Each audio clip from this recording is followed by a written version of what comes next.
This is Ben, the Realtor, here with another market watch for Bryn Mawr for the month of March. And if you've been following, you know that the winter was pretty rough for inventory and just overall activity. The spring market is definitely here in full force, so inventory has picked up a little bit. There's definitely a lot more buyers than there are homes. So the homes that go up, they get snatched pretty quickly.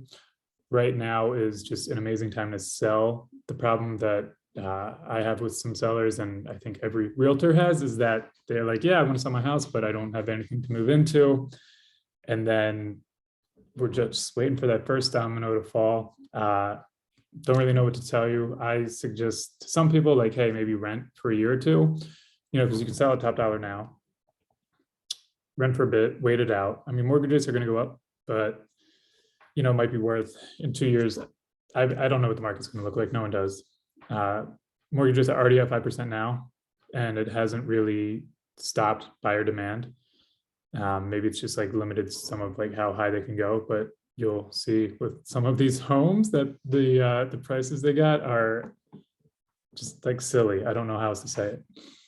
The average like home now is like 4.5% over, or like, yeah, about 5% over asking. And the average buyer, it takes them 4.7 offers before they get an accepted contract.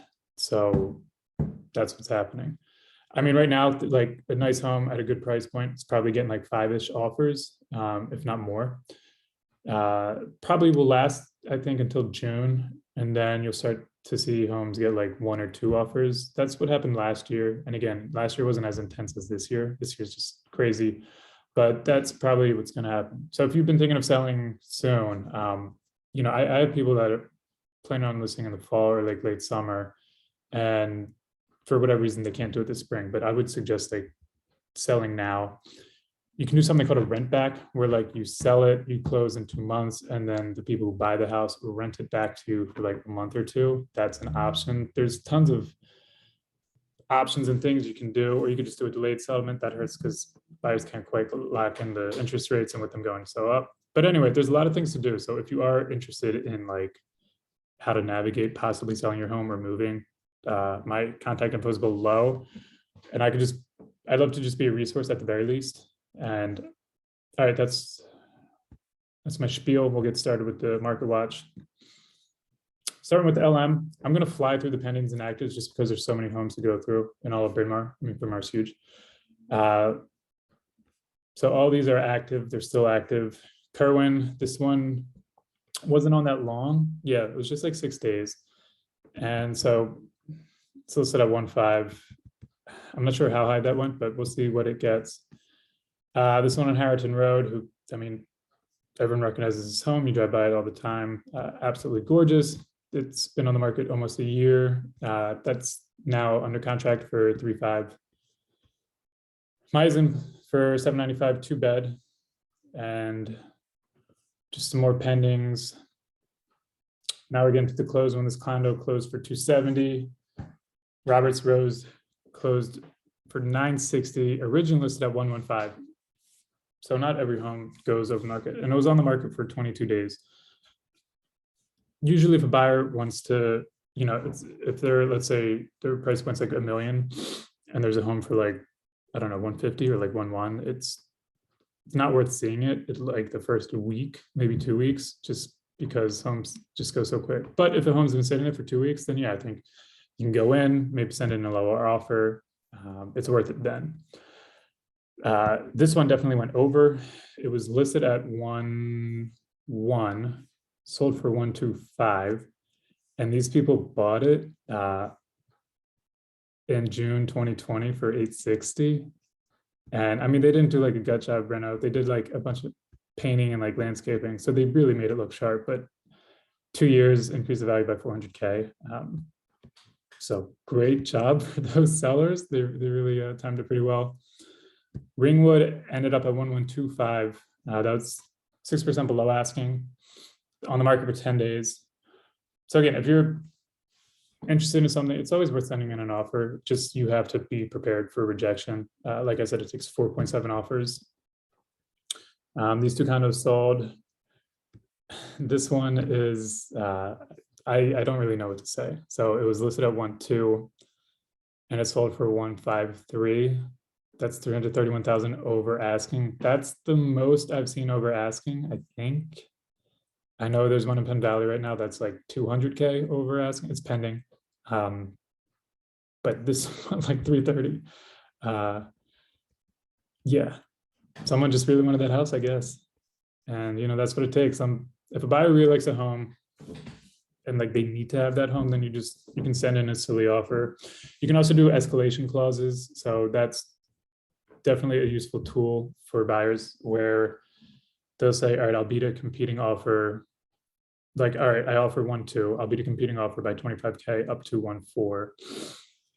That way, because if you don't know how high it goes and you're like, hey, my absolute highest is 1.4, you can maybe save yourself some money. Or, I mean, honestly, just go in like full strength. But all right, so now we're in Haverford Township School District. Couple pending, not really any that were active in March that are currently still active. These ones closed. Parkridge for 511. Moreland for 640. That dropped a little bit, 4% below asking. I mean, it's a cute, like the exterior is really cute. And that was on the market for 61 days. So you can't. I've said this before. You can't just throw up any old price. Martin, this one went above. So yeah, like even. So it's listed at 345 and 390. So like that price point, there's just so, I mean, that's a cute home. There's just so many buyers at that price point.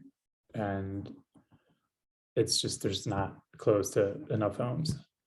Clemson Road, that one they just put that on for today, 575. I don't know if that was off market. It might've been. And then, they just did that for comp purposes. And now we're in Radnor. This one needs some work. So I don't know what's going to happen with that home.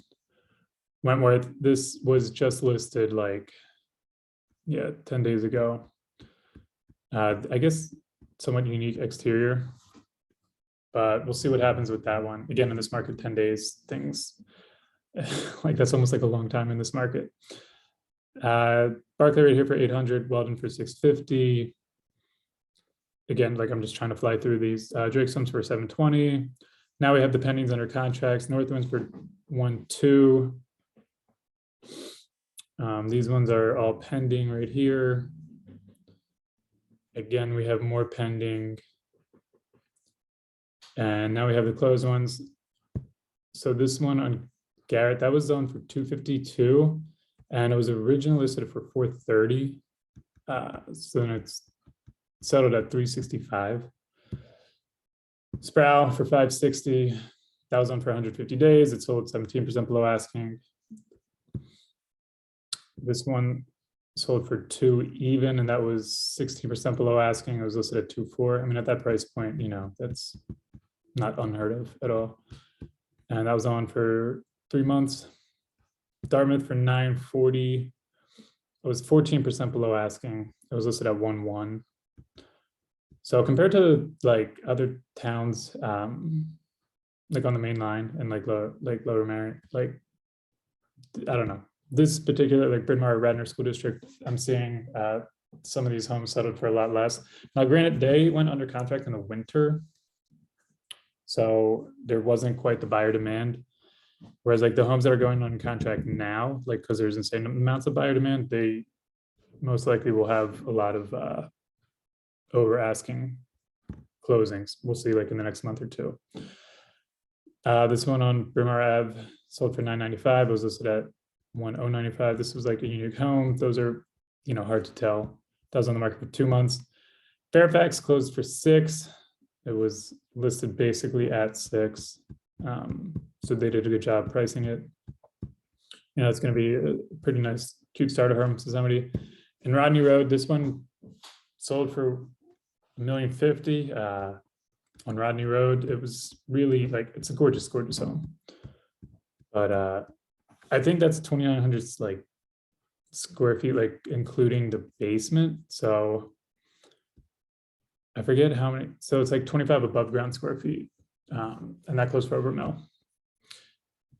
All right, those were a lot of homes. We'll see what happens next month. Might be like a very long video. I'll try to like go through them a little quicker. And that's it. Again, if you or someone you know is looking to sell and just has some questions, my contact info is at the bottom of the email. And then also, if you like know someone who's trying to move into the area, I can help with them as well. I can set them up on a market watch so they can get like keep a finger on the pulse of the market. And that's all I got. I'll see you next month. Hopefully by then it'll be some nice warm weather, and have a good one. All right, bye.